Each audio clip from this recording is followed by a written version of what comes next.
And if you have questions and you want to join me, I posted the phone number, actually, I'm sorry, the Zoom number for the live. If you want to join me in the Zoom room, let me see, I'm going to post it again. Let's see here. Let me see. In the comments section under the post today where I said the hidden signs you're an empath. If you want to join me in the Zoom room, I'll post the Zoom ID number there and you can join me. Otherwise, I'll be trying to multitask here and watch on the Facebook page. And today, I wanted to get around to something that I thought I would be talking about a lot sooner in this group, and that is around being an empath and many of the hidden signs that you're an empath, and the hidden challenges with being an empath. And hidden meaning like challenges that are connected to being an empath that many of us don't connect to. And so again, if you have questions, join me in the Zoom room in the Zoom ID number that you're going to see in the link. And I'm going to try to stay following on the page for questions that I see there. So if you have questions, you can also post them in the Facebook Live. Okay, and I will keep track of that. Okay, so Rosie's going to join.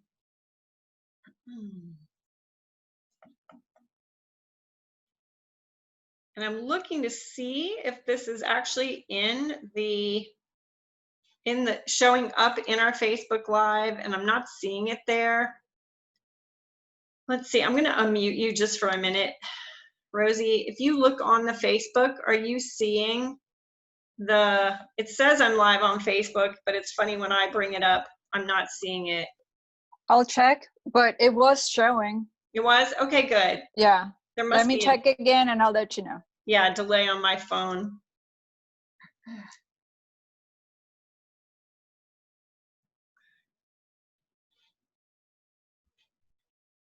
And while she's checking, I'm just going to go ahead and talk about, for some of you, I don't want to make any assumptions.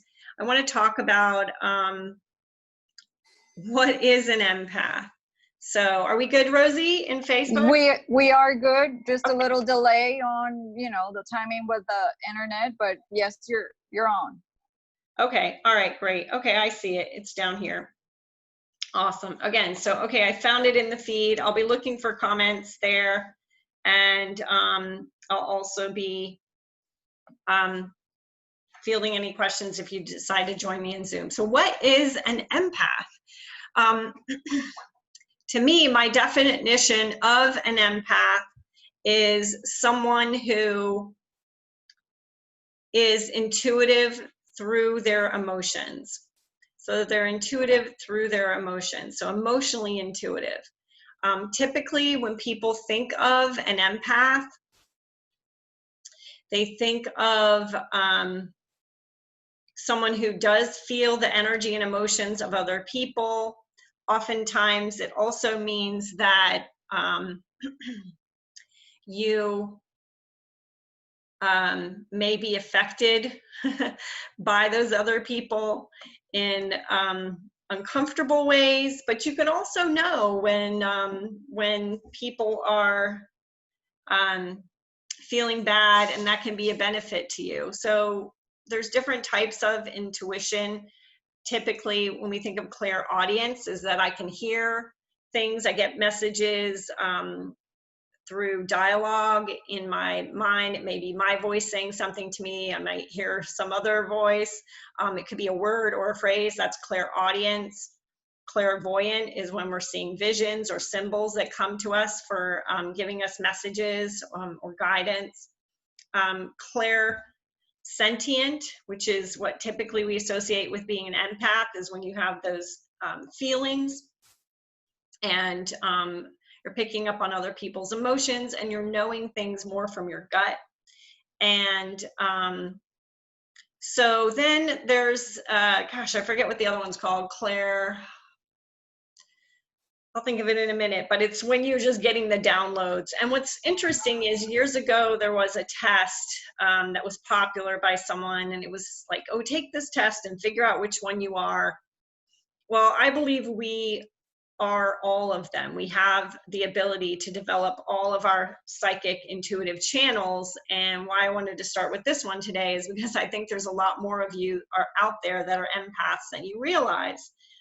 And years ago, I had made a quiz, and I actually put it into a spreadsheet or into a list, a table, and I was going to screen share that with you all today, and just go down each of these and talk about them and talk about how they are connected to being an empath, even though you may have never made that connection before yourself. Okay, so let me pull up my list. Let me see, here it is.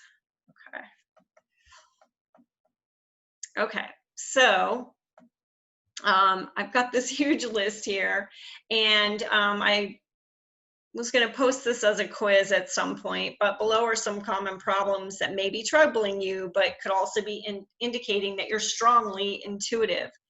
And as I'm going through these, just check off how many apply to you, or you can write them down. And if you have any questions about them that I don't address today, feel free to drop me a question in the chat and ask me after the fact later, or DM me if you want to do it that way. But I'm happy to answer questions about this. So one of the most common ones, and you know, some people are already kind of mentioning this in our group, is they're watching the news, they're getting very stressed out. I mean, on some level, who wouldn't? But when you're an empath, the challenge is that when you watch the news, it can be extremely stressful, extremely upsetting, to the point where it's causing you chronic anxiety. And one of my, I have so many people who know they're empaths, and they will say to me, Rebecca, I just can't even watch the news. I can't watch the news. And I get that. And I recommend that if you're having a struggle with that, to read the news. So now on your phones, you can get, you know, news articles queued up for you every day, every hour. And if you know that watching the news is very stressful for you, try reading it instead. And then the other thing with that too is, why is that, you know, why is that connected to being an empath? Because when we hear other people's stories, guys, this is the important piece of it. When you hear another person's story, whether it's on the news or face to face, as an empath, we're so empathetic. And why we're so empathetic is, on some level, we unconsciously or even consciously jump into that person's body, drop into their perspective, drop into the scene, drop into the story, and then we're almost experiencing it as if it's real. And so we come away with a lot of the same feelings as if we're the victim in that story, as if we're the main character in that story. And that's why movies affect all of us so much. We're all empathetic on some level, but when you're an empath, one of the things I always say is you feel the world in 3D when everyone else feels it in 2D. So everything's going to be more impactful to you. Everything that you experience, see, feel is going to be more intense for you oftentimes, until you learn how to manage your nature as an empath. Okay, so that's the first one. The second one is this chronic feeling of being mentally scattered or having brain fog. I know a lot of you are going to say that you have that as well. It could be you're overworked.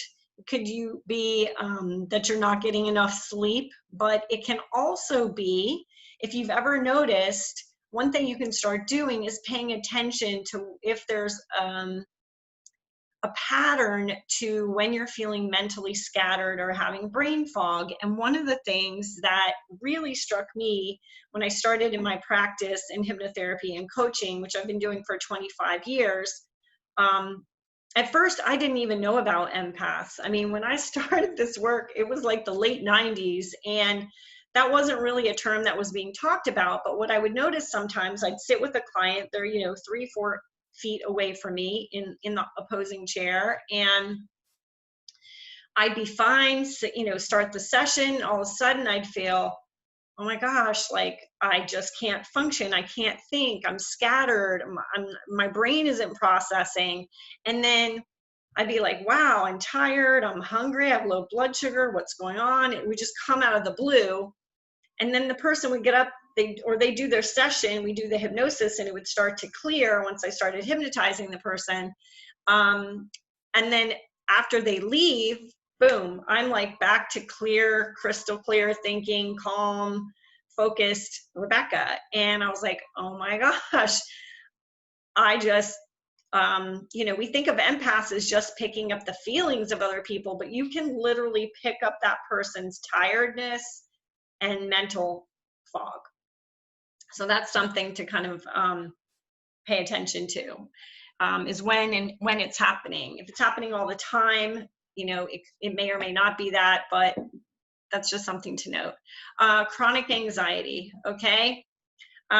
Probably should have put this one at the top of the list, but it is when people come to see me, and again, guys, we're putting this in the context of 25 years of a full-time coaching and hypnotherapy practice, where anxiety is the #1 topic that people come to see me for, because it's the root cause of so many other top of mind problems.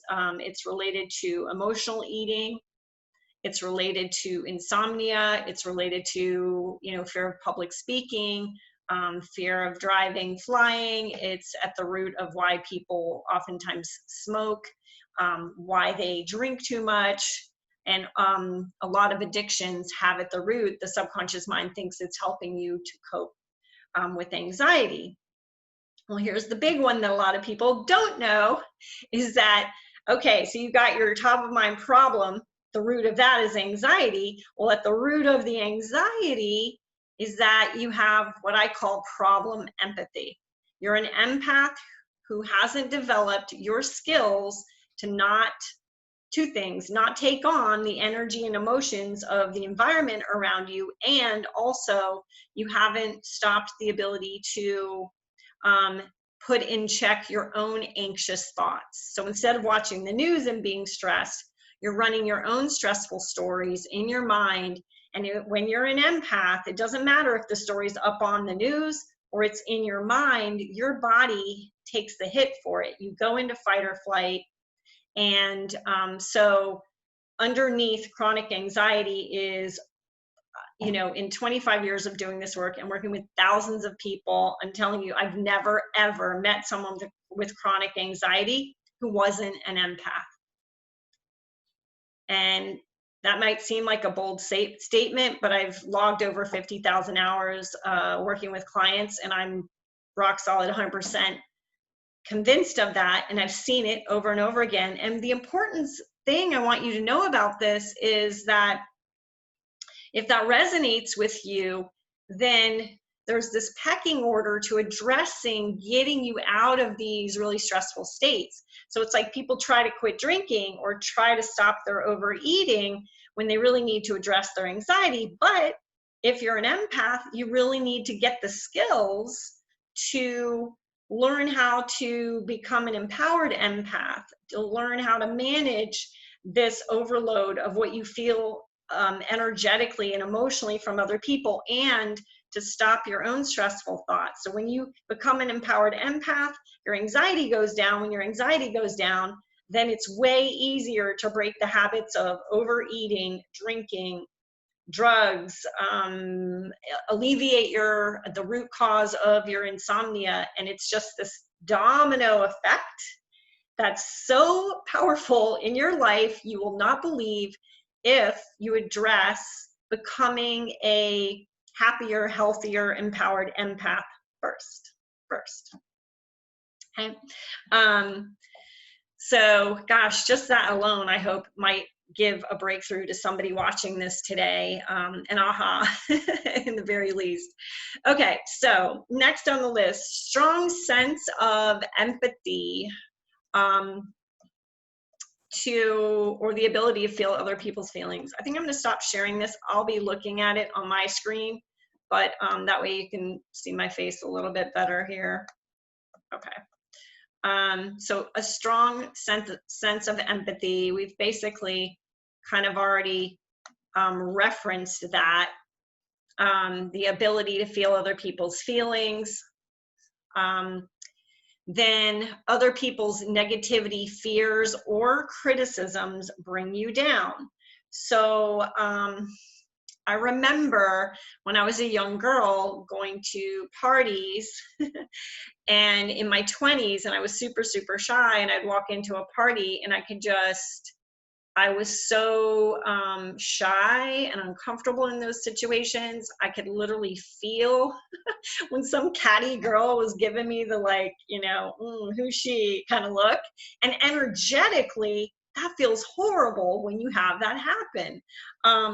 When I first started my first job out of college, I went to work for this engineering firm, and one of the women there wasn't that nice to me, and it just felt so uncomfortable. So, and then later on to find out it really wasn't about me. She had her own stresses going on in her life. So we can feel other people's negativity, fears, and criticisms, and they'll just bring our energy way down.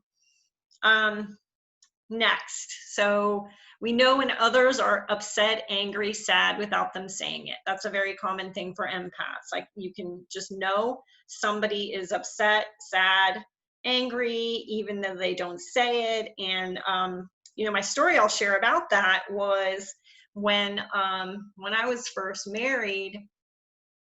I remember coming home one night, and my husband and I at the time met at like 5 o'clock. We had dinner together, we chatted, and you know, I was like, oh my gosh, I just feel crappy all of a sudden. Like, what is wrong with me?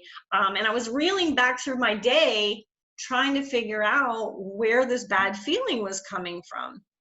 And I couldn't pin it, you know, finally I let it go. And about 9 o'clock that night, he's like, oh my gosh, I had the worst day. I had this fight with my boss, da da da. And I'm like, the light bulb goes off over my head, and I'm thinking, whoa, okay, this isn't me.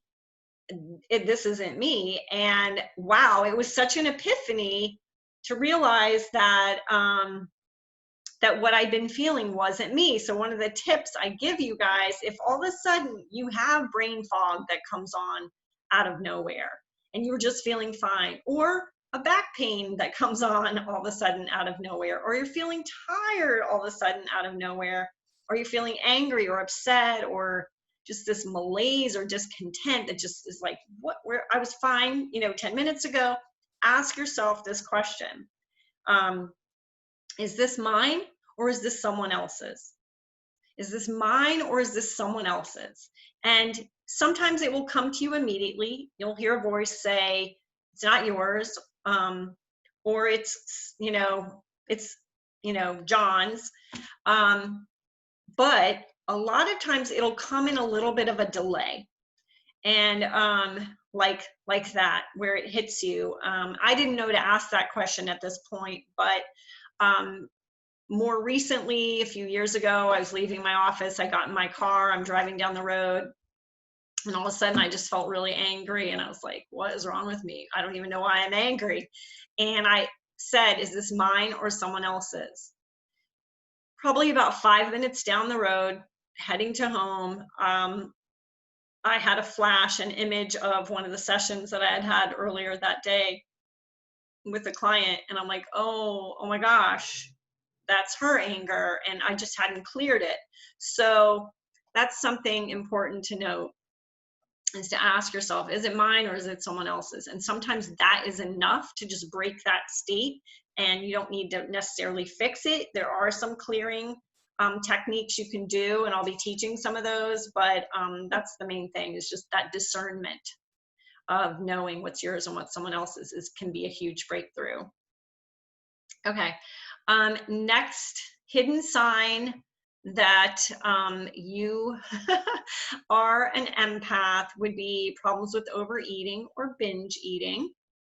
That's a huge one. A lot of people who binge eat or overeat are very, very sensitive people. You're sensitive to your own emotions. Remember, I said you feel the world in 3D when everyone else feels it in 2D. Also, it can be that you're just feeling the stress or negativity around you, in your community, in your workplace, or before COVID, your workplace, or at home. And it's not something that people are saying necessarily, or maybe there's conflict, but that's oftentimes a root cause thing that I've got to address. I help people address when they're overeating or binge eating. And typically, what I've found is that if you are an overeater or a binge eater, you're an empath that hasn't learned how to develop the skills to not take on other people's stuff. So it's like, don't beat yourself up if you're overeating or binge eating. Don't let that be your knee-jerk reaction, because it could be that you're just very sensitive and you are trying to manage the overload of other people's stuff. And so healthy detachment is a really good skill to learn. And again, that'll be something we'll talk about on another day. Okay, what else?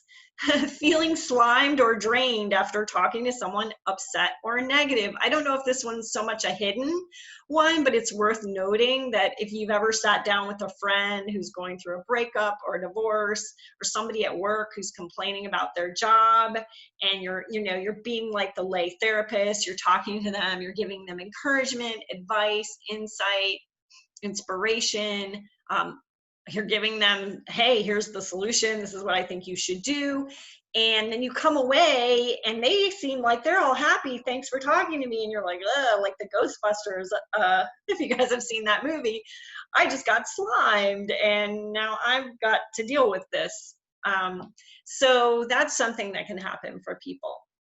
And if that's the case, typically I'll do just like a clearing, where I'll go to the bathroom, I wash my hands, I imagine all that energy draining out through my fingertips. You can actually do a little drain down under your feet, like a little spiral drain, and imagine you're just draining all that out of you. You don't have to keep it. The minute you're aware of it,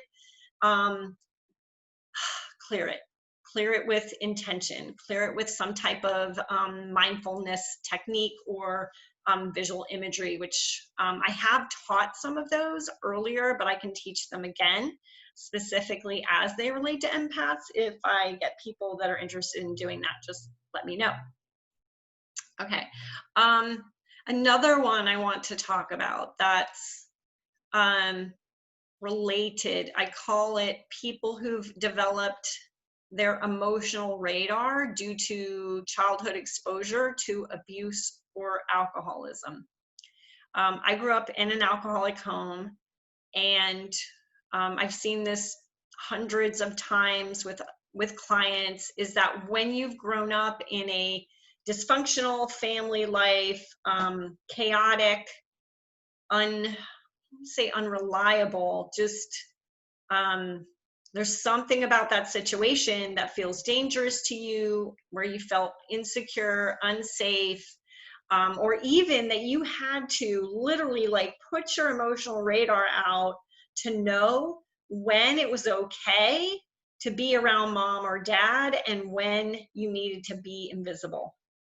And so then what happens for a lot of children who grow up in this type of dysfunction, where there was abuse or addiction, I should say too, or alcoholism, is that the challenge really comes in when you're an adult, is because then this is something nobody would think about typically, but your radar is out all the time. It's out all the time. Like you haven't learned to bring it back in. So you go to parties, you go to work, and you're just sponging up everybody's stuff in this old, very old unconscious part of you's desire to stay safe, to know how to navigate in situations and stay safe emotionally, physically.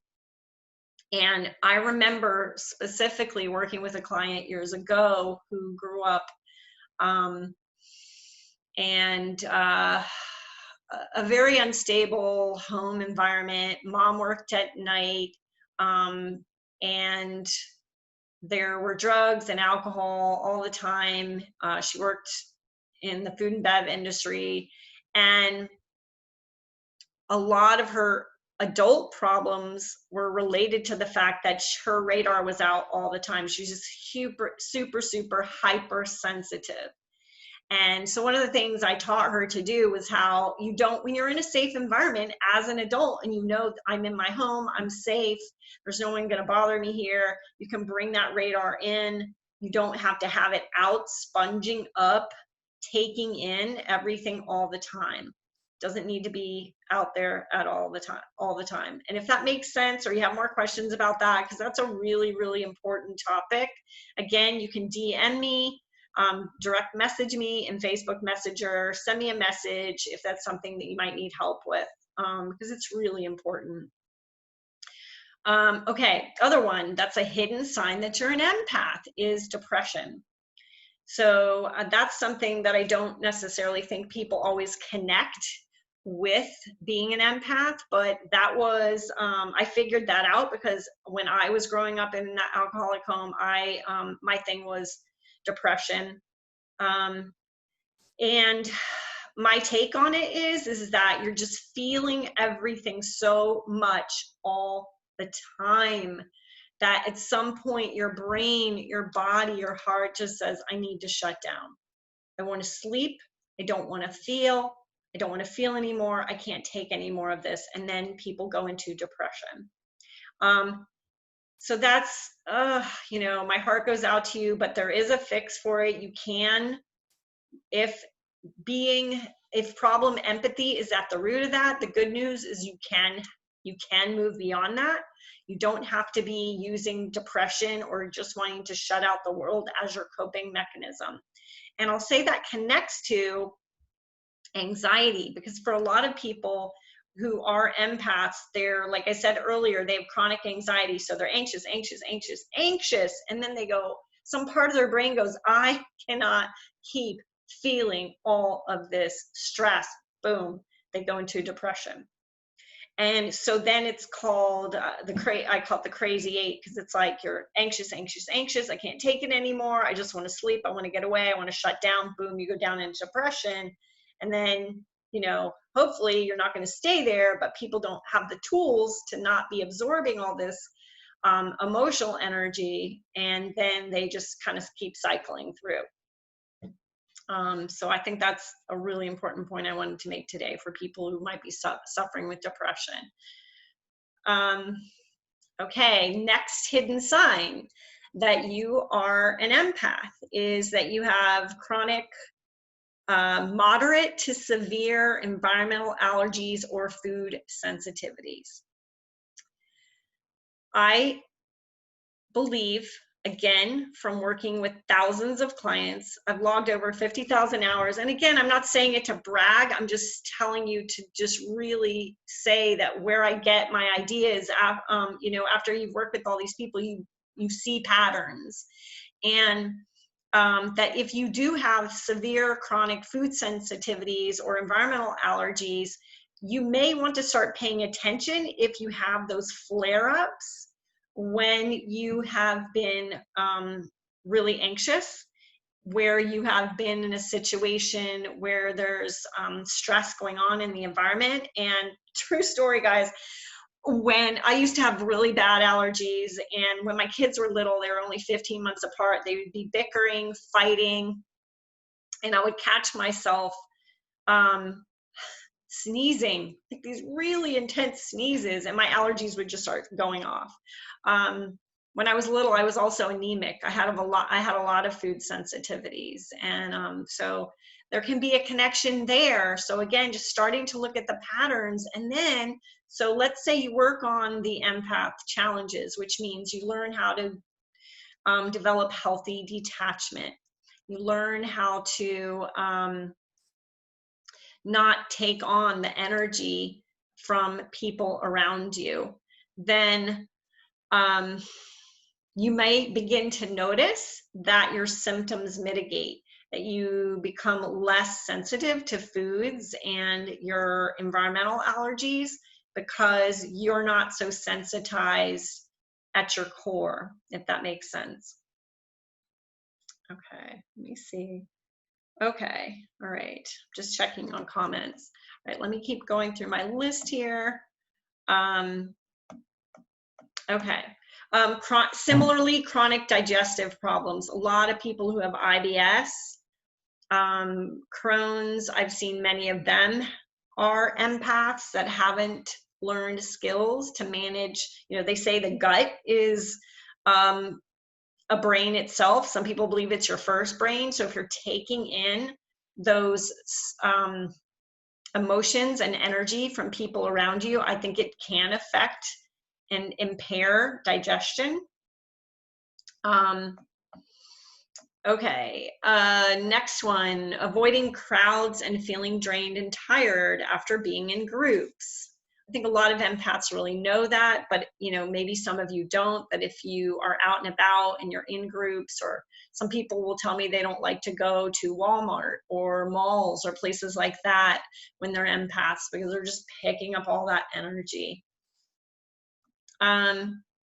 I've even met empaths who are highly sensitive to light, sound, smell, temperature. It's just like your whole body physically is more sensitive when you're emotionally sensitive. So I've seen a correlation between those two.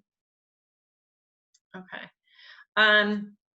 Another one, I call it, you experience other people's anger like a sonic boom to your system.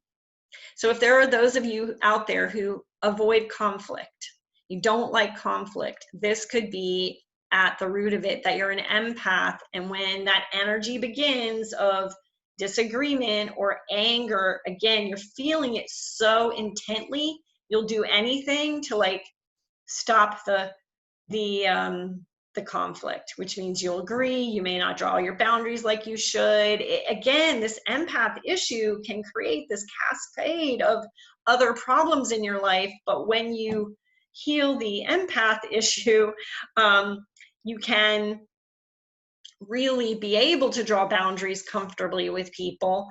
I will say too, to give this sonic boom, where I came up with that is when my son was little. He was an empath and very sensitive. You wouldn't necessarily pick up on that with some of the ways he behaved, but I literally saw an adult yell at him one time. He got in trouble. The adult yelled, and I literally saw my son fall back, like literally he'd been hit by a sonic boom, fall back on the ground and start to cry. And I was like, whoa. And that's what it reminded me of. Like he had just been hit by this invisible sonic boom and his whole body just fell over. It hit his nervous system just from someone, you know, an adult yelling.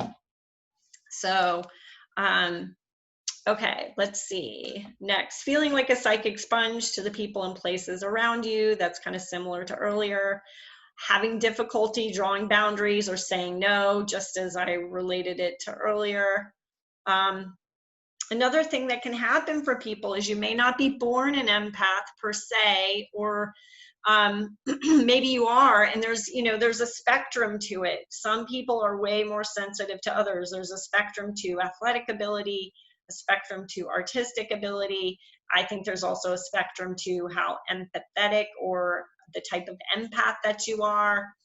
And I've seen a lot of people and we're come through a traumatic event, like a car accident, or maybe, a heart attack and some surgery. Was a man that was a client of mine.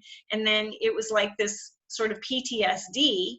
It was a very traumatic event, and then afterwards, it's like their senses are heightened. They become empaths, or that empath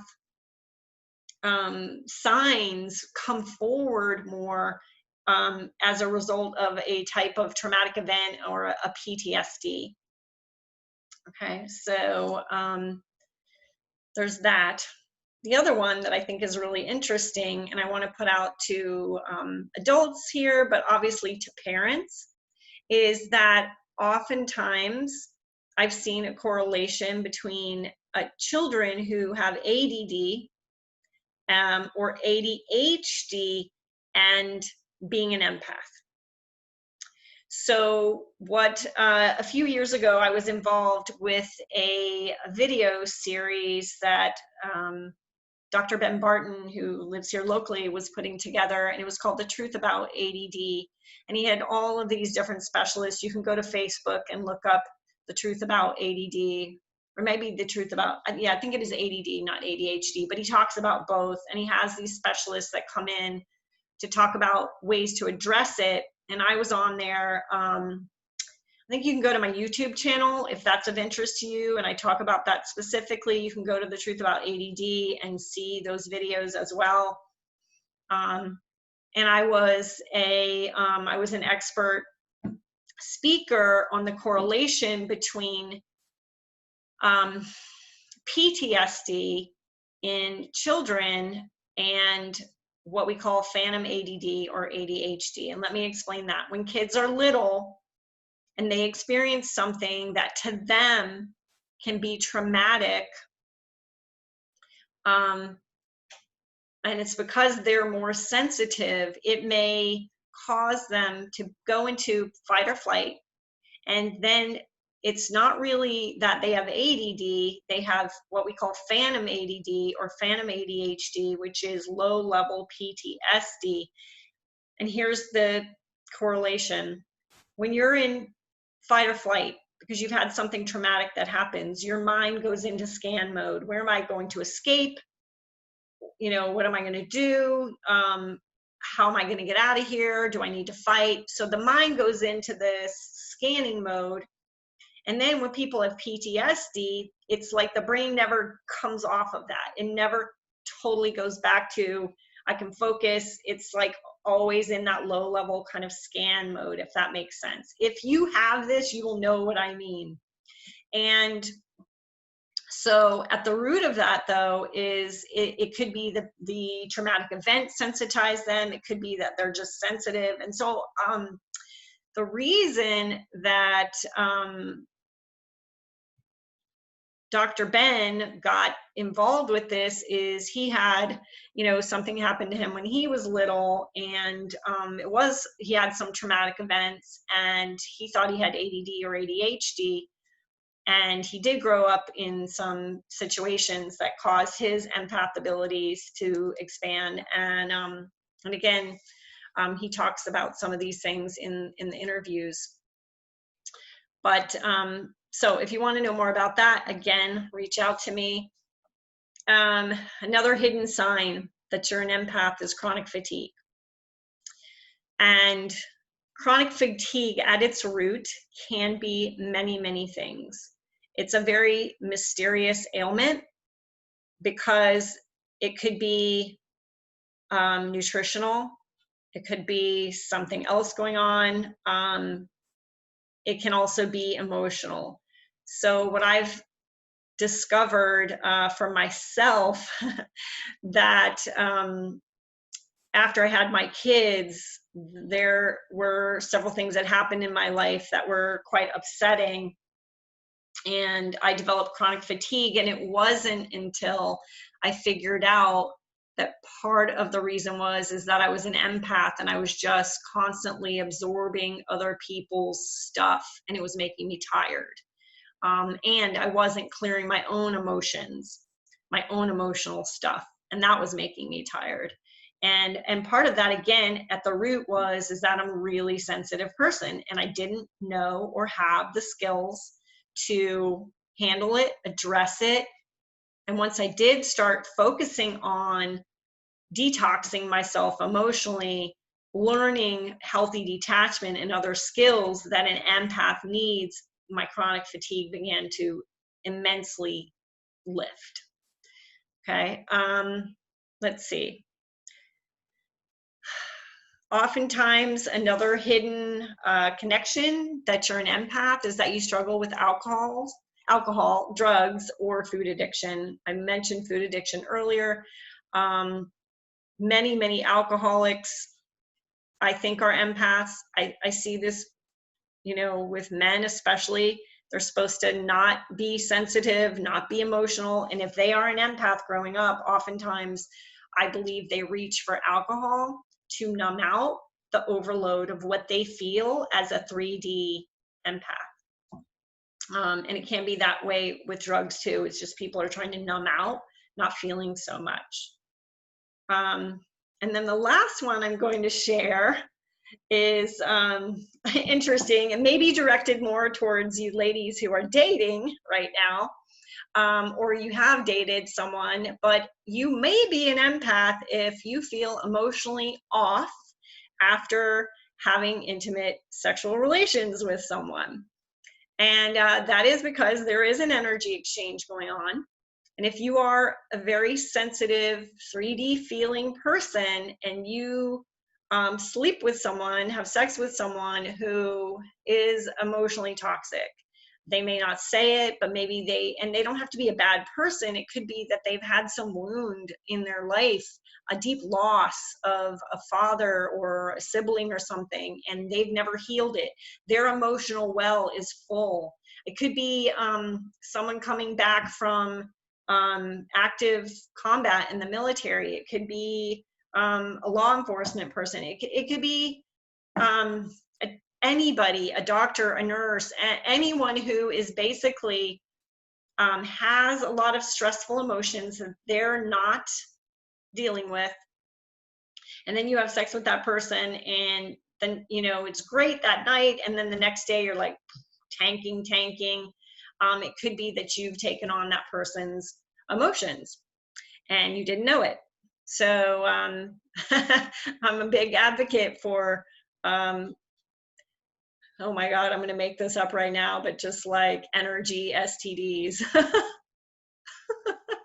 Okay, so great way to end this talk today. But if you have more questions about any of these that I've listed, I am happy to deep dive into any of them that you all request that we do more discussion on.